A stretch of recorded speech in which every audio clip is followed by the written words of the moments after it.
నేను మీ మధు. తెలుగులో శతమానం భవతి, ఉన్నది ఒకటే జిందగీ, హలో గురు ప్రేమ కోసమే, కృష్ణార్జున యుద్ధం, రాక్షసుడు, కార్తికేయ 2, ఈగల్, టిల్లు స్క్వేర్ చిత్రాలతో మంచి నటిగా గుర్తింపు తెచ్చుకుంది మలయాళ బ్యూటీ అనుపమ పరమేశ్వరన్. ఇక మాతృభాష మలయాళం అయినప్పటికీ తెలుగు నేర్చుకొని మరి తన డబ్బింగ్ తానే చెప్పుకుంటుంది. ఇటీవల పరదాలో వచ్చిన ఈ బ్యూటీ పెద్దగా ఆకట్టుకోలేకపోయింది. కంటెంట్ బాగుందని టాక్ వచ్చినా ప్రేక్షకులు థియేటర్లకు రప్పించేంత సీన్ లేదని రివ్యూలు రావడంతో ఫ్లాప్ అయింది. అయితే నటిగా అనుపమకు మంచి మార్కులే పడ్డాయి.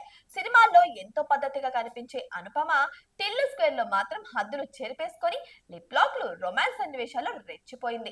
అయితే ఆ సినిమా చేయకుండా ఉండాల్సిందని ఇటీవల చెప్పుకొచ్చింది అనుపమ.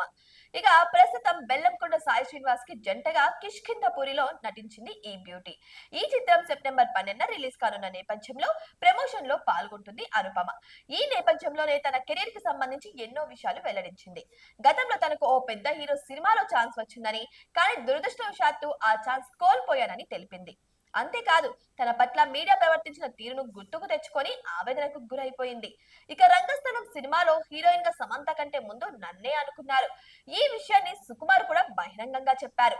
ఆ చిత్రంలో హీరోయిన్ గా నటించాలని సుకుమార్ టీం నన్ను సంప్రదించారు. నేను కూడా ఓకే చెప్పేశాను. అయితే ఆ తర్వాత ఏం జరిగిందో తెలియదు కానీ నన్ను తప్పించి సమంతను తీసుకున్నారు. కానీ మీడియాలో మాత్రం నేనే కావాలని రిజెక్ట్ చేసినట్లు వార్తలు రాశారు. ఈ వార్తలతో నాకు 6 నెలల వరకు అవకాశాలే రాలేదు. తెలిసి తెలియకుండా రాస్తే ఇలాంటి వార్తల వల్ల కెరీర్ పరంగా నేను చాలా ఇబ్బంది పడ్డానని చెప్పుకొచ్చింది అనుపమ పరమేశ్వరన్. ఇక గతంలో బెల్లంకొండ శ్రీనివాస్, అనుపమ పరమేశ్వరన్ కాంబినేషన్ లో గతంలో వచ్చిన రాక్షసుడు మూవీ హిట్ కొట్టడంతో కిష్కింధపురి చిత్రం పైన భారీ అంచనాలు ఉన్నాయి. ఈ మూవీకి కౌశిక్ పెగల్లపాటి దర్శకత్వం వహిస్తున్నారు. ఇటీవల రిలీజ్ చేసిన ట్రైలర్ సినిమాపై అంచనాలను పెంచేసింది. ఇక హర్రర్ థ్రిల్లర్ గా తెరకెక్కుతున్న ఈ మూవీ టీజర్ తోనే ప్రేక్షకులకు వణుకు పుట్టించింది. ఇక 1989 కాలంలో సువర్ణమాయ అనే భవనం చుట్టూ ఈ కథ నడుస్తుంది. ఆకాశవాణి తలుపులు తెరుచుకున్నాయంటూ రేడియోలో వస్తున్న డైలాగ్ గూస్ బంప్స్ తెప్పిస్తోంది.